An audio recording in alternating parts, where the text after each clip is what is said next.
Friends, आज आपण ते मस्त धाब्यावर मिळतं ना अगदी तशा चवीचं भरीत आज आपण घरच्या घरी करणार आहे. तर चला सुरुवात करूया वांग्याचं भरीत करायला, ते पण धाब्यावरच्या स्टाईलने. तर यासाठी वांगं घ्यायचं आहे, वांग्याला वरतून तेल लावायचं आहे.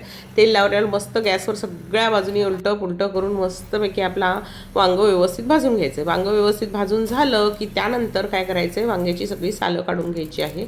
बघा, एका भांड्यात काय करायचं, पाणी घ्यायचं आहे आणि ओल्या हाताने सालं काढायची, म्हणजे चटकाही लागत नाही आणि हाताचा जो काळापणा आहे ना तोही आपल्या वांग्याला लागत नाही.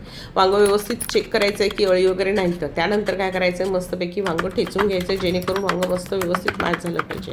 वांगं व्यवस्थित मॅच झालं की एका कढईमध्ये तेल घालायचं. तेल आता धाब्यावर भरपूर तेल घालतात व मी घरी करते, त्यामुळे तेलाचं प्रमाण आपल्याला आवडेल तेवढं ठेवायचं. त्यानंतर यामध्ये मोहरी घालायची. मोहरी तडतडली की त्यामध्ये उभी चिरलेली हिरवी मिरची, बारीक चिरलेला कांदा घालायचा आहे. कांदा छान नरम होऊ द्यायचा आहे. कांदा नरम झाला की त्यामध्ये ठेचलेलं लसूण आणि जिरं घालायचं आहे. त्यानंतर आपण यामध्ये घालून घेतले ओले मटार.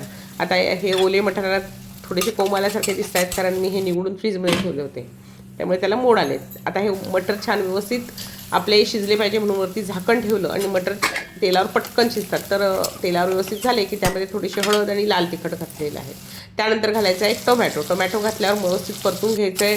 चवीनुसार मीठ घालून घ्यायचं, म्हणजे टोमॅटो काय होतो आपला व्यवस्थित लवकर नरम होतो. टोमॅटो छान नरम झाला की त्यामध्ये आपण घालून घ्यायचं आहे जरासा ओवा. ओवा जरूर घाला, ओव्याने याला भन्नाट अशी चव येते. ओवा घालून घ्यायचा आहे आणि त्यानंतर आपलं वांगं जे आपण भाजलेलं वांगं जे होतं ते व्यवस्थित घालून घ्यायचं आहे. व्यवस्थित मिक्स करायचं आहे. कमी गॅसवर 2 ते 3 मिनटं भाजायचं, म्हणजे व्यवस्थित तेल सुटतं. सगळ्यात शेवटी कोथिंबीर आणि कांद्याची पात घालायची की भरीत तयार.